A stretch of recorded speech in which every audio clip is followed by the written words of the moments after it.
Masa kanak-kanak seharusnya menjadi masa yang paling bahagia, di mana seorang anak dapat bermain dengan jenaka dan ceria. Tetapi tidak dengan kedua anak yang ditemukan oleh Pak Eko Iswanto, salah seorang Filipus kami yang berada di Pulau Bali. Puji Tuhan, hari ini Bible League Indonesia sedang bersama salah satu Filipus kami di Bali, dan ada kisah kesaksian menarik yang Proyek Filipus lakukan untuk dua orang kakak beradik bernama Eca dan Rio. Terima kasih. Silakan Pak Eko, boleh disaksikan bagaimana Tuhan memakai Bapak untuk menyelamatkan kedua anak ini dan memperkenalkan Injil kepada mereka. Kami menemukan anak ini sejak usia 2 tahun. Anak ini disekap di salah satu ruangan dan sangat memprihatinkan karena apa? Seluruh mereka tidak pakai pakaian, kemudian semua di ruangan itu berantakan dan makanan itu ditaruh di lantai, dan mungkin lebih bagus kasih makanan anjing. Kemudian semua badan kotor sekali, dan maaf itu kotoran itu mungkin sudah sampai di bagian kepalanya juga. Kami melihat keadaan itu karena tempat itu tertutup dan hanya jendela saja terbuka.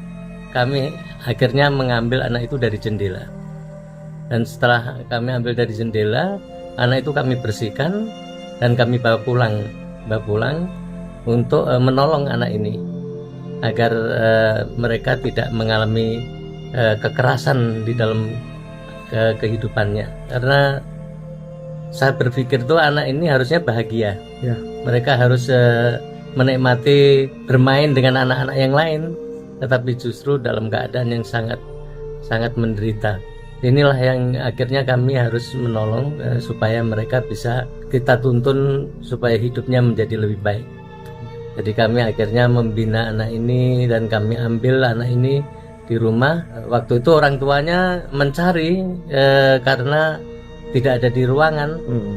Pikirnya wah ini sudah diambil anak saya, mau dijual atau bagaimana. Kami komunikasi dengan mereka, kami tidak akan ambil, anak itu tetap ada di sini. Kami hanya menolong saja supaya anak ini bisa hidup baik dan tidak dalam keadaan yang sangat menderita. Kalau ibu mau ambil, kami belum boleh karena keadaan ibu juga masih sangat memprihatinkan, ya, memprihatinkan. Nanti kalau anak itu mungkin sudah selesai SLTA atau bagaimana, silahkan ambil, kami tidak akan bawa kemana-mana. Ibu bisa datang ke tempat ini dan bisa melihat keberadaan anak ini. Dan ini dari keluarga non-Kristen, ya, mereka. Tapi kami bersyukur mereka akhirnya menerima apa yang kami lakukan di tempat itu.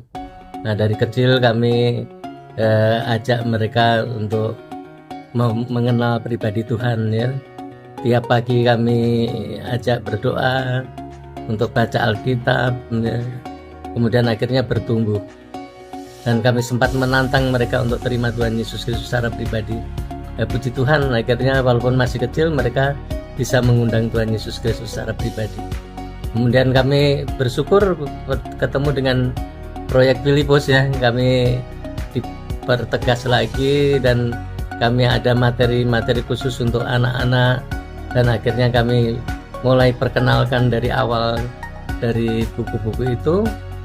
Kemudian akhirnya mereka dapat Alkitab untuk anak-anak, dan itu kesempatan juga untuk membina mereka. Dan selesai itu juga mereka masih suka untuk belajar yang lain, kami ajak belajar untuk yang Injil Yohanes juga, ya, karena sudah mulai sekarang anak ini kelas 6 SD sekarang ini, kelas 6 SD. Jadi akhirnya kami ajak membaca itu, dan kebetulan anaknya dua-duanya sangat suka untuk dengar kebenaran firman Tuhan.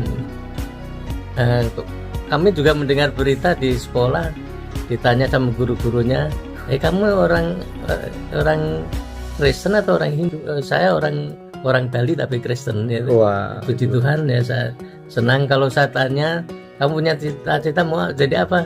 Saya mau jadi pendeta aja. wow, Ini sesuatu yang menarik, ya. Masih ada banyak anak seperti mereka. Mari bergandengan tangan bersama, kita selamatkan generasi bangsa. Dukung kami dalam doa dan dalam taburan dana saudara ke rekening berikut. Dan jangan lupa untuk mengikuti portal-portal media sosial kami sebagai laporan pertanggungjawaban dari pelayanan yang Anda telah dukungkan.